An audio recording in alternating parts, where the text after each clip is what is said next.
live from the Coachella Valley. Time for another hour of the desert scene. Art exhibitions to modernism, music festivals to live theater, big screen, little screen, and very little screen. This is the Culture Corner with Bonnie Gilgallon and Brayan Mendoza. Here's Bonnie and Brayan on iHub Radio. And we are back on the Culture Corner, and we're now switching gears a little bit. We're going to talk to an author, a local author, Tod Goldberg, who has a brand new book out, The Low Desert Gangster Stories. Hi, Tod. How are you?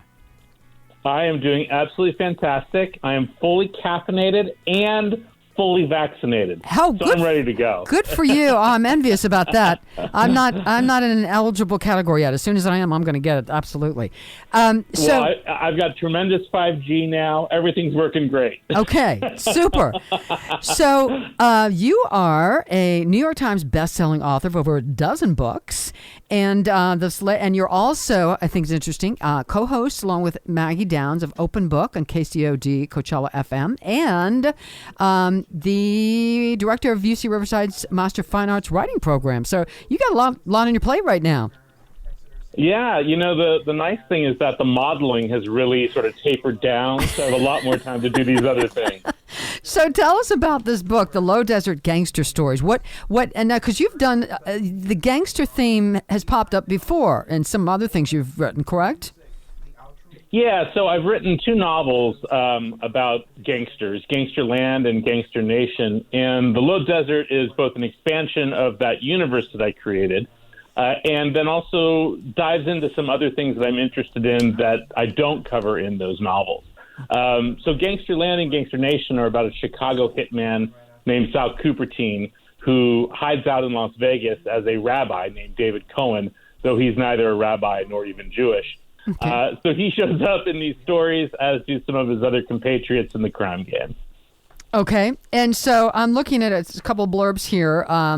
The fast-paced fictional crime stories in Tod Goldberg's latest collection feature a cast of characters navigating mysterious, tragic, and occasionally funny situations. So now, is all of this totally fiction, or are you taking things from any real-life people? Well, some of the things that I write about, I think, are sort of truth adjacent. So it's all fiction. Mm-hmm. All of it is made up. Okay. But, there's a short story in the book called The Royal Californian that involves a clown that shows up at local restaurants and bars. And I don't know if you've ever been out and about, Bonnie, but every now and again, a clown will show up in a local restaurant or bar. Yeah, I know Harpo. Yes, Harpo. I know him. Yes. Okay. I'm not saying it's based on Harpo. Okay. But I'm saying sometimes weird things happen, right? Yes. So then there's also stories that take place at the Salton Sea in the 1960s, which was a real hub of organized crime activity. Mm-hmm. And so I write a bit about that as well. Mm-hmm. Now, I think it was, is it the story I recall, I think, is it Two Bunch Palms or someplace out near Desert Hot Springs where there's someplace that has bullet holes in it that supposedly Al Capone or somebody hid out for a while? Do you remember that story? Is that accurate? Oh, yeah. I remember there was someone trying to sell that story out here for a few years that Al Capone used to hide out in DHS. As a desert native, essentially, I've lived here for most of my life. I can't imagine Al Capone ever thinking, oh, yeah, I want to go to DHS. Yes, yeah. That's where I want to be. Yeah, so who knows? Maybe it's right. Maybe it's not accurate. So I always love to ask writers. I mean, I write a little bit, but I don't have anything published, but just here and there. Are you one of those people who do you get ideas at 2 or 3 in the morning and wake up, or do you set a time? Okay, today from 10 a.m. to 2, I'm going to sit down and write one way or another, or is it a mixture of both? It's a little bit of both. When I'm working on a book, inspiration will strike me at the oddest times. My wife and I will be at the Trader Joe's in La Quinta, and someone will anger me, and all of a sudden the hitman in me will show up, and I'll know how to finish a scene that I haven't written yet. But for the most part, I think as writers, we're always influenced by the things that are happening around us, and that, to be honest, it's been one of the hardest parts about spending most of my life at home for the last year, is that I really love to go out and eavesdrop and pay attention to what people are talking about, because that influences me as much as anything else. So it's a little bit of both. When I have a book under contract, I already know it's going to happen, but that doesn't mean I don't still need a little inspiration every now and then. Yeah. And so you have an MFA in creative writing and literature from Bennington College. So did you know from a very young age that this is what you wanted to do? Yeah, I come from a family of writers. You know, my mom for many years was the society editor of the Desert Sun, and she wrote books about divorce because she had been quite proficient at that. Okay. My brother is a novelist and a television producer. My sisters write books. My uncle writes books. Wow. So it's been part of the family business for a very long time. Even my grandmother, when she was in her 20s, and this is at the turn of the century, essentially, the last century, was a newspaper columnist in Spokane, Washington. So it's always part of our blood, I think. But for me too, as a person who has always wanted to live a creative life, the idea that I get to sit around and write about cool stuff and blow up cities and all that just from the comfort of my own home, it's a pretty good gig. Otherwise I'd be in prison for the things that I think about. Now, so is there any good-natured or maybe even not so good-natured competition among all your family members who are all writers? No. Everyone knows I'm the best. So that helps. Okay. It really makes it easy. No, the nice thing is that my brother is 9 years older than me, and he's been publishing books since he was 20 years old. And to have a support system as an artist, as you know, of people that believe in you before you've even achieved anything is so important to your development. It never seemed impossible to me that I would be a writer. And I think most people growing up, if their parents are plumbers or doctors or accountants or whatever, and you say, oh, I want to make a living by dreaming of stuff, they think you're nuts. That was never the case in our family. Yeah. And that was a huge help for me from the first day that I wanted to write books to today. I mean, I just got off the phone with my brother just a moment ago because he needed some help wondering how a person would get out from being stuck underwater with an anchor tied to their foot. And these are the kinds of conversations you get to have when your brother's a crime writer also. Yeah. So what advice? What do you think is the biggest mistake that new fledgling writers, fiction writers, make? And if you've ever read somebody's manuscript just starting out that's like really bad, what are some of the mistakes newbie writers make? Would you say? Well, as the person who runs a graduate school in creative writing, I see a lot of fledgling writers. I mean, I see them every day. Yeah. But the benefit that I have is I get to select who I work with and who gets accepted. And so I see people with a lot of talent. But the thing that I think young writers, and this means young of age or young of putting pen to paper, essentially, is that they have a sense of entitlement. They feel like they deserve to be published, that the world is waiting for them. And that creates a thin-skinnedness that is not good for this business. Right. You have to understand that that rejection is going to come your way, that no one deserves to be published. You earn it. And you earn it through reading and writing and through diligence and hard work and all of those things, because there's so many talented writers, but not all the talented writers find their place in the world. And it's because they can't deal with that rejection. So my advice, in addition to don't feel entitled, is get used to being told the things you don't want to hear. Yeah. And that's hard, Yeah. That's a lot of years of therapy for most of us. So you've had how many books, novels have you written? 12, is it? 12 novels, 12 or 13 novels, something like that. 15 books in total. Wow. So about a book every 18 months for the last 20 years. And so I think I know the answer to this, but I'll ask it anyway. Do you have like 3 or 4 percolating in your head at all times? Well, not only are they percolating, but some of them have already been paid for, and so I really got to get to work. Okay. Yeah, I've got more ideas than I can write about, and part of that is why I wrote The Low Desert, was to explore some of the ideas that I haven't had the chance to get to. I've had the champagne problem since 2007 of having books under contract every single year and for continuing series, and that means I can't always write an idea that pops into my mind. I have to keep it for something else. Yeah. My co-host Brian has a question for you.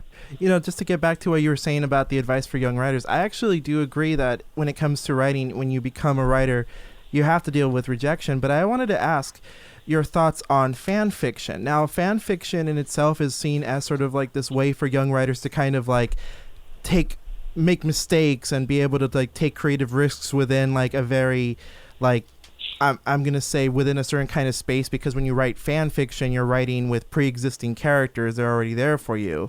So I wanted to get your thoughts on fan fiction and whether or not it's a good outlet for young writers to use for their own creative projects down the line. It's a good question because, the internet is filled with it. You can read 8,000 stories about Buffy the Vampire Slayer and Mr. Spock, going on adventures together.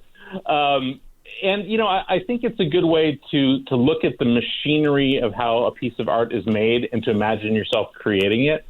But it leaves out a key part of it, and the key part is the creation of character itself. And so I think, play around with it if you like. I think we all wear our influences pretty broadly on our sleeves when we're just starting out. And I think the internet has made it possible for you to write those kinds of stories and have other people weigh in on them. And that's a good way to get started with it.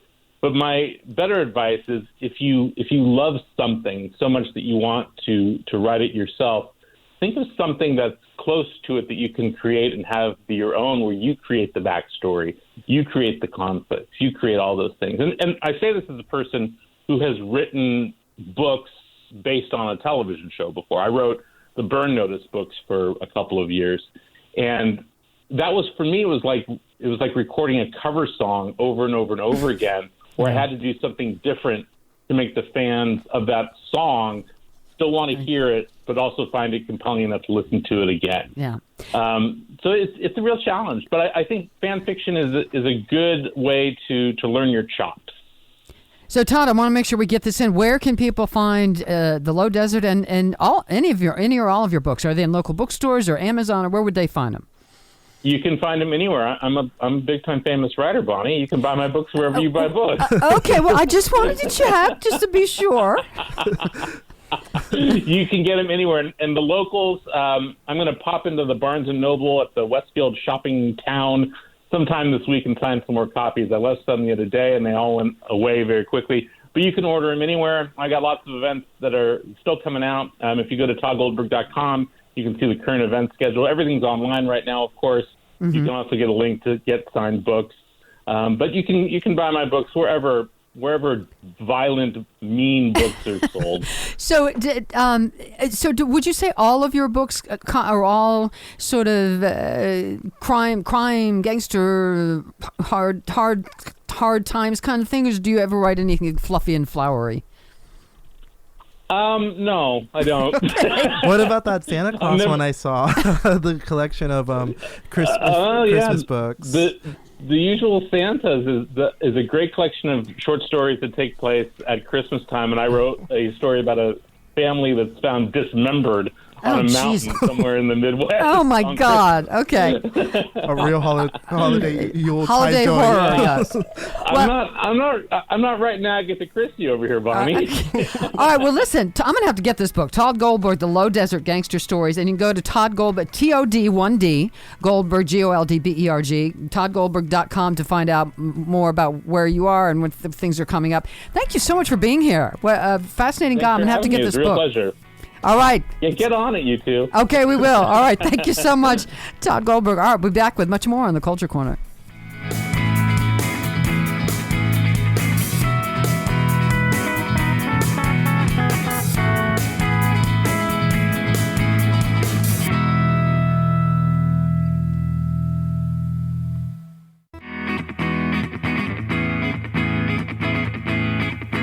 The curtain rises on local and regional arts and entertainment. From music to theater, films to fine art, it's the Culture Corner. Get connected. Call 760-544-TALK. That's 760-544-8255. Here's Bonnie and Brian on iHub Radio. Hey, welcome back to the Culture Corner. Why don't we talk about Harry Potter actress Katie Leung? Because of recent events that we're not going to really talk about too much on the show, I think it's important to address anti-Asian discrimination in Hollywood. Mm-hmm. Now, Katie Leung she's a Scottish-born actress. She played the love interest of Daniel Radcliffe's Harry Potter, Cho Chang. She is a character that shows up for a couple books in couple books, and then she kind of fades away throughout the her thing in the movie is that she's the love interest that eventually betrays the group of friends. Now, she talked about how that when she played Cho Chang, she felt a lot of like bullying and a lot of like anti-Asian discrimination, just the way the press would talk about it. And this is the fact that she said that for her, like, the press would probably treated her a little bit different than her co-stars, who were mostly white actors. And she also said that it got to a point where she felt that someone had actually secretly taken a picture of her without her permission, and that the picture was published when she was a teenager in school. And she doesn't say what type of picture it is, but it seems like it didn't really, it's not a nice picture, as you can tell. And she said she broke down in tears, and that there was an actual hate site that actually talked about about her casting. And she said that it got to a point where she said it was awful, and that she Googled herself and found out that Harry Potter fans really went after her, and that some people, even though the character was written as Asian in the book, were actually surprised that they cast an Asian actress. Yeah, and because a lot of them were under the impression that another actress who was white was going to get the part. And she said that at the time she was so young, she did not have media training, and that a publicist had been recommended by Warner Brothers, or at least by someone higher up, and it doesn't say exactly who, to not talk about it. And they said, oh, look, Kate, we haven't seen these websites that people are talking about, and if you get asked about them, just say it's not true, it's not happening. And she said she agreed with it, but she felt like she was defenseless. Yeah. And I gotta say that during the time of these conversations and what happened earlier in the week, we really have to speak out against stuff like that. And I think that if you're in the public sphere, you have to say something when something wrong is going on. And everyone deserves to speak out and have their voice and speak the truth when something like that is happening. And I just you just shake your head. I mean, I don't mean to be Pollyannish or overly idealistic, but we talked about this before. There's that song in South Pacific, "You have to be carefully taught." Babies are not born racist. Children have to be taught to be racist, whether it's Asian Americans, Mexicans, African Americans, doesn't matter what the group is, gays, it doesn't matter. Children have to be taught that. They have to be taught, well, we think that these people are different from us, so therefore, so it just, it's you have to look at the parents. You have to look at the adults in their lives and, where they're learning this stuff from. And it's really, really unfortunate. And it's both sad and infuriating. And it's like, just like Tom was just talking about new writers feeling entitled. I deserve to be published. Well, some of these other people, I'm entitled. I am, I'm, whatever, white, Protestant, whatever. So I am therefore better than everybody else. No, you're not. Who told you that? Where did you get that from? Yeah. And for me, it's like, even if you take out race out of this, which I don't think you should, I think that fans who create a website to dunk or to like hate on an actress because it's a different casting decision, you're not entitled to a movie casting someone you like. And no.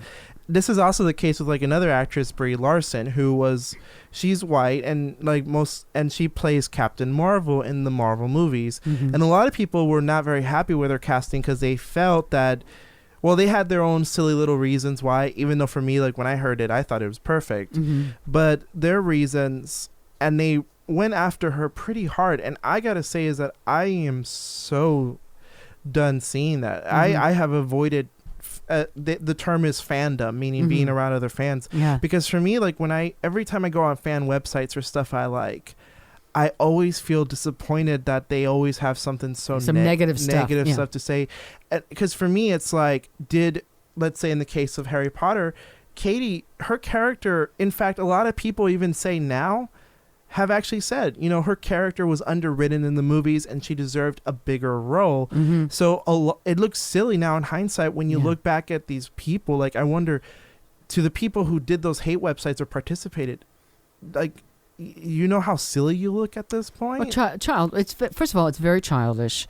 It's tacky. It's to me that makes them look uneducated and not too bright, frankly. But it's like, and don't you have something better to do with your life than to create a website to trash some girl in a movie? I mean, don't you have something important to do, but rather than that? And a year ago, like, I was on when Bobby and Melissa were here. They talked about how, like, there was a strong reaction towards the Flowers in the Attics movies, and that fans were really adamant about how they didn't adapt them well, but that they went after Melissa's father. And I'm not going to speak too much on that, but I feel like in that case, it's like people forget that there's somebody on the other side. Yeah. That famous person has feelings. And they have a right to adapt the movie or cast whoever they want anyway. So, all right. We'll be back with more on the Culture Corner.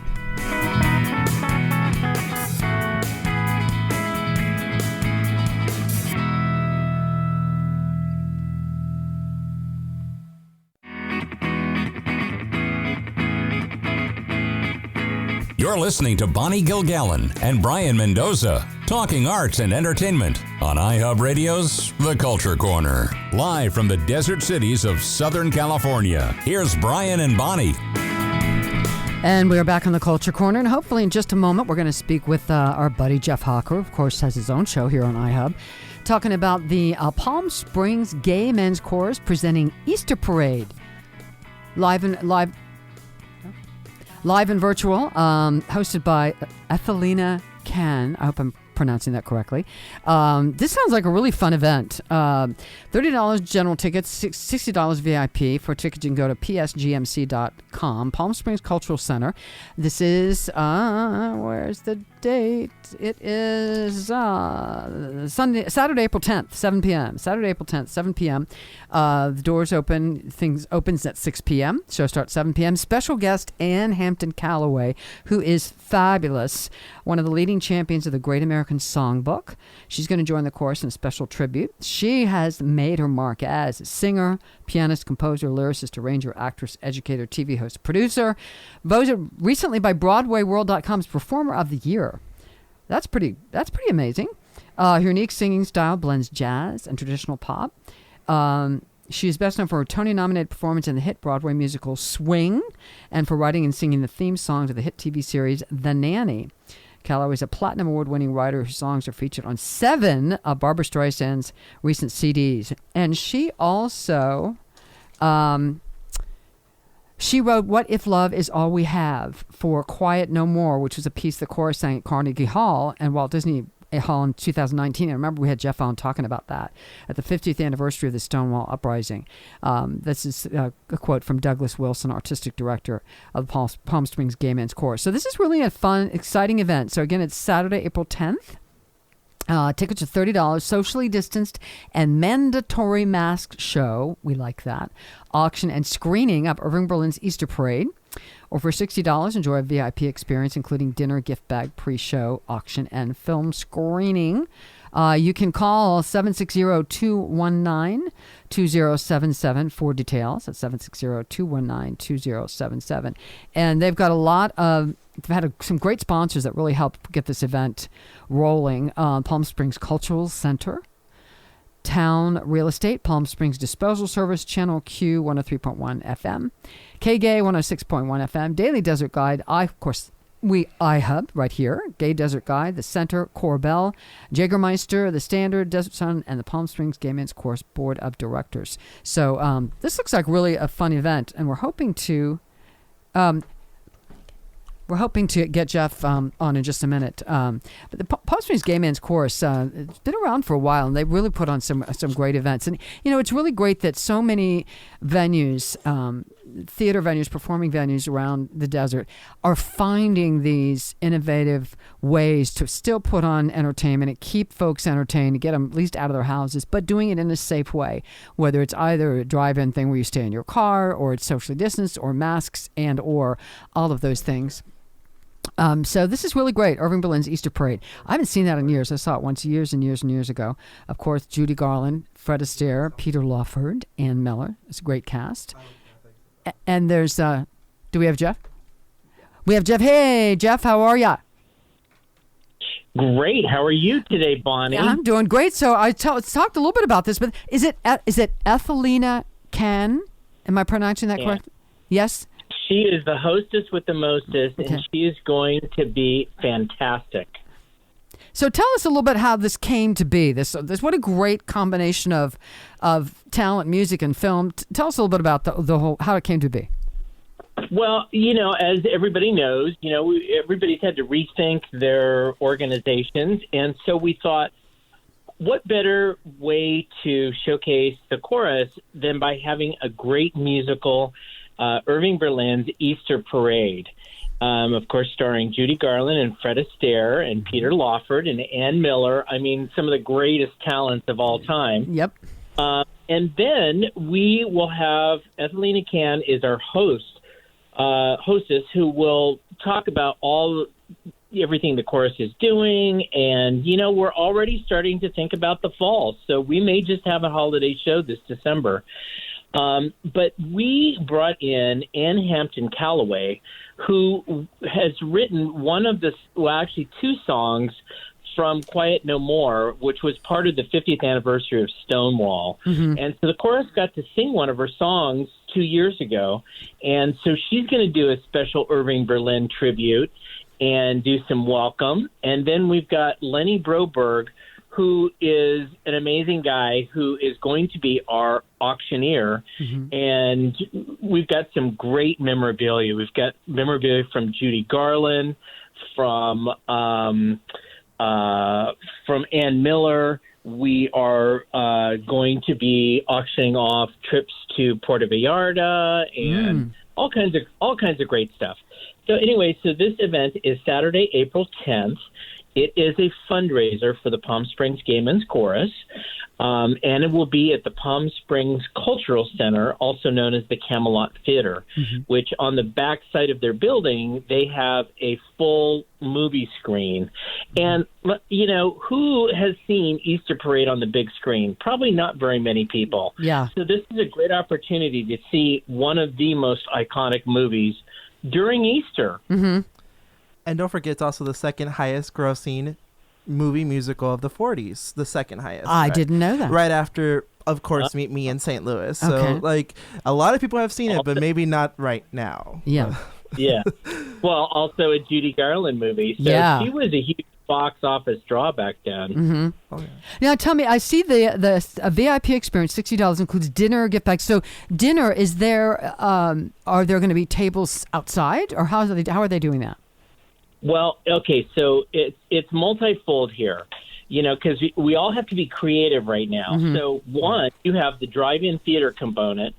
So at the Palm Springs Cultural Center, there's a cafe called Mildred's, and they do things like chicken and waffles. They do chicken tenders. They do hot dogs. They do all-you-can-eat, like popcorn and soda and candy combinations. So what we did is it's a $30 general price for anybody who wants to see the show and the movie. And then for the VIP price, you get dinner, the movie, and we're going to put together a really nice gift bag for you. Okay. All raising funds for the Palm Springs Gay Men's Chorus for when we do go back to, doing live shows again. Yeah. So, and Ann Hampton Calloway, she's fabulous. I've seen her a couple times live for one night only. Michael Childers did a couple of those. She's just amazing. She's really, really. Now she's not based here most of the time, is she? Here in the desert? No, she's actually based in Los Angeles. And if you haven't seen her and her sister together, her sister is more of the Broadway star. She's been in a lot of big Broadway hits. But Ann is more of a songwriter. She's written songs for Barbra Streisand. She's done a lot of her own solo music.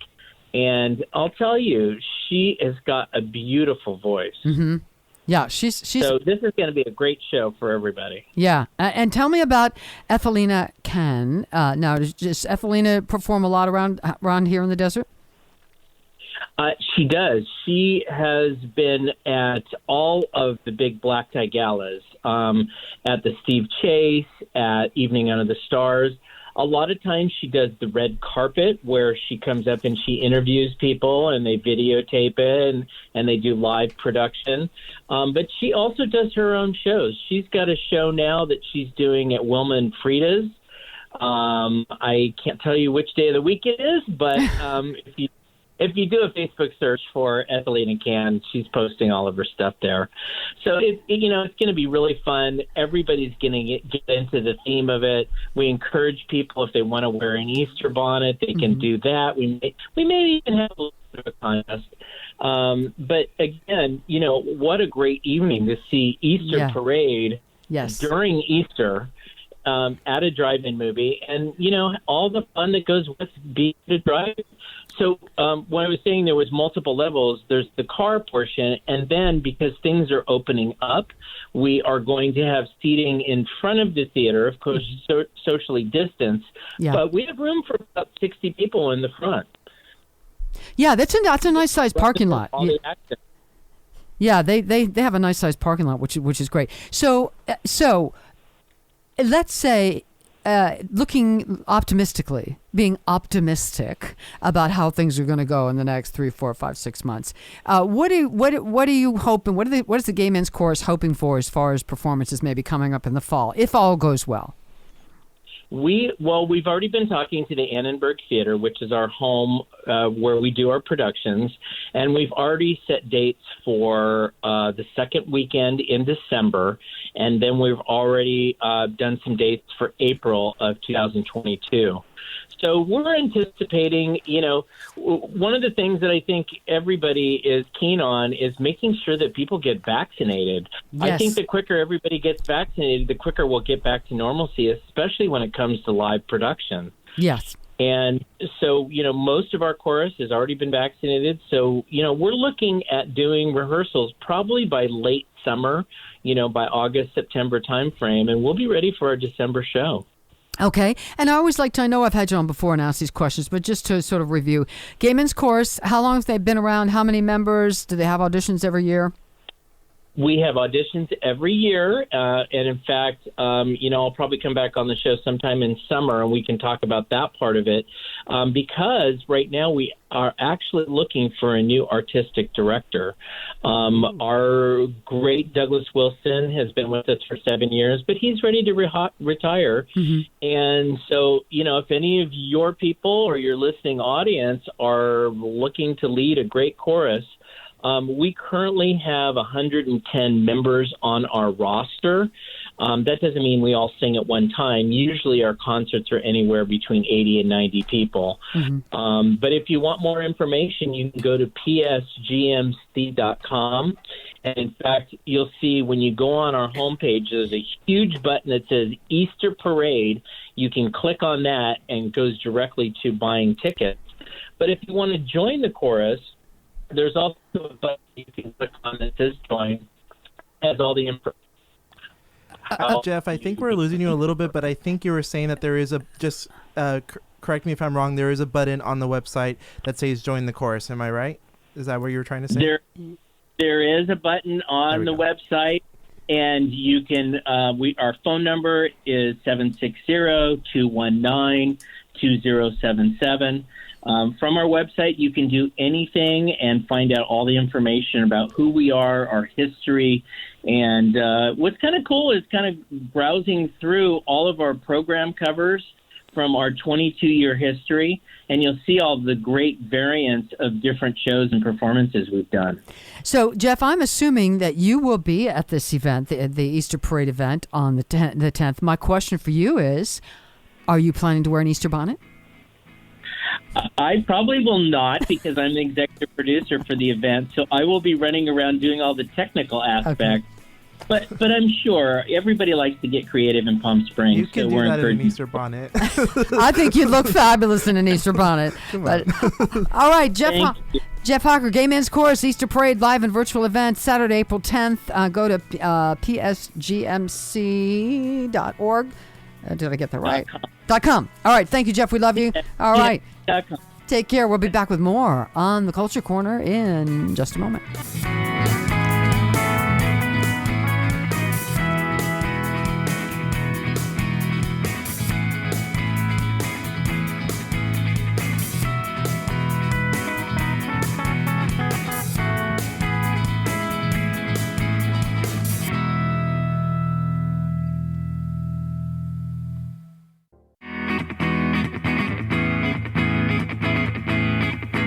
You're listening to Bonnie Gilgallon and Brayan Mendoza, talking arts and entertainment on iHub Radio's The Culture Corner. Here are Bonnie and Brayan.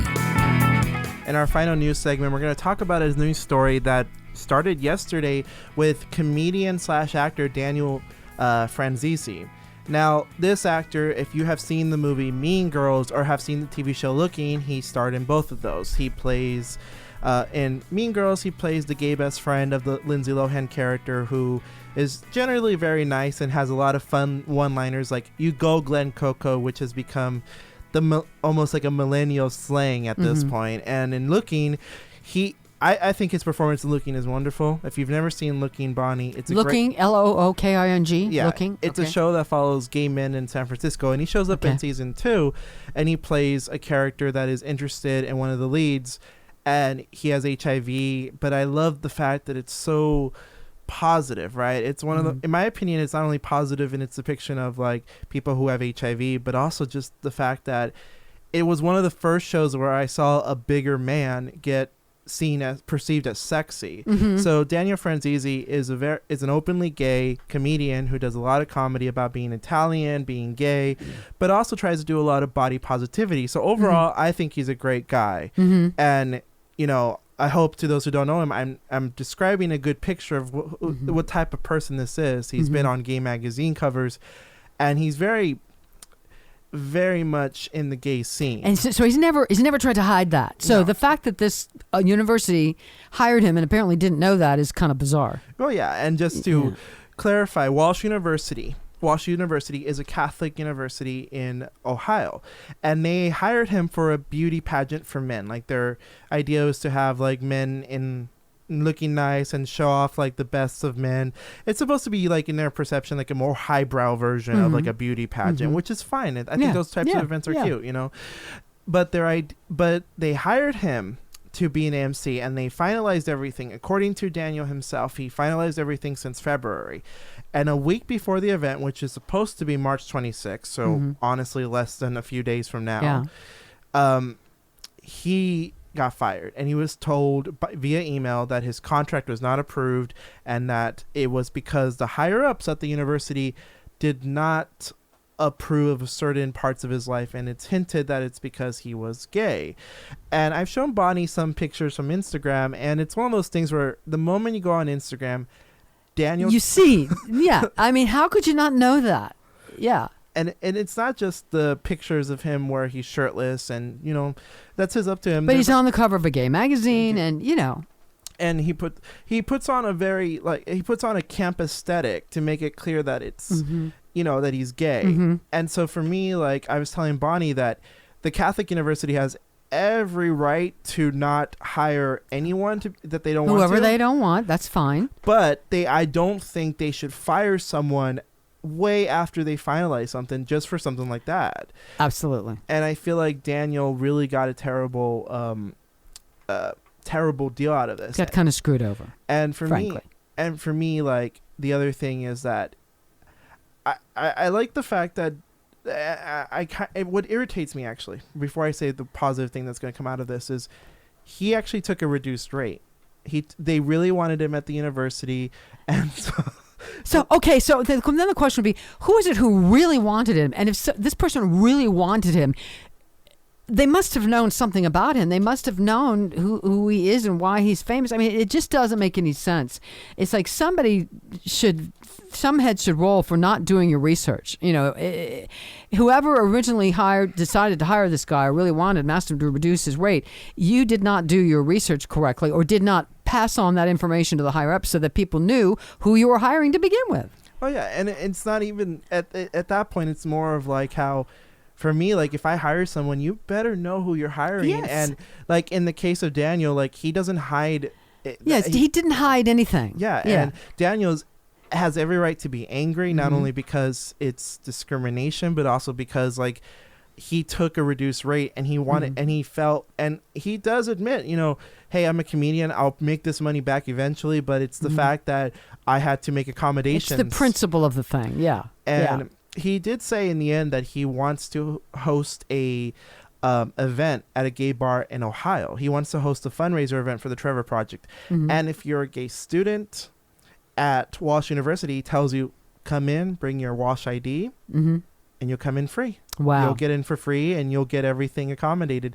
And I thought, that's great. That's really great. And that just shows, like, you know, if you have the power to make something positive out of it, I know not everyone has, but if you have a power to make something positive about that, it's going to be great if you really could do it. And for me, I think even this event that he's proposing sounds way better already. It's like, sounds like probably more fun. Yeah, and because now he could have taken that, and there are people who have in the past taken that and been more angry and bitter about it and tried to do some retaliation thing. But rather than do that, he's making it into a positive and benefiting the students at that college, and it wasn't their fault. The students didn't fire him, you know. So good for him. No, I agree with that. Funny enough, it kind of reminds me of something where I'm in a writing group where we kind of write stories together, and they disapproved of a lot of things I wanted to write. Like my ideas were darker, and I'll get to why it's similar, but like I was very bitter about that. I had said, look, I was told that this group didn't really interfere too much with stories, and they said, well, your stories are a little bit too harsh and a little bit mean-spirited. And so it took a step back, and I was angry about it. But then I realized I could just use this as a way to be creative. So I rewrote certain parts and became way more creative. So I was happy about that. So for me, like, I like seeing moments where people, you know, they have this adversity, and that's when you really get creative, because this Trevor Project fundraiser, who knows what would have happened if he wasn't, that didn't happen. But you know what? It's really a shame for Walsh University, because like it's sort of this idea where the LGBT community and the religious community are neck and neck seemingly for the rest of existence.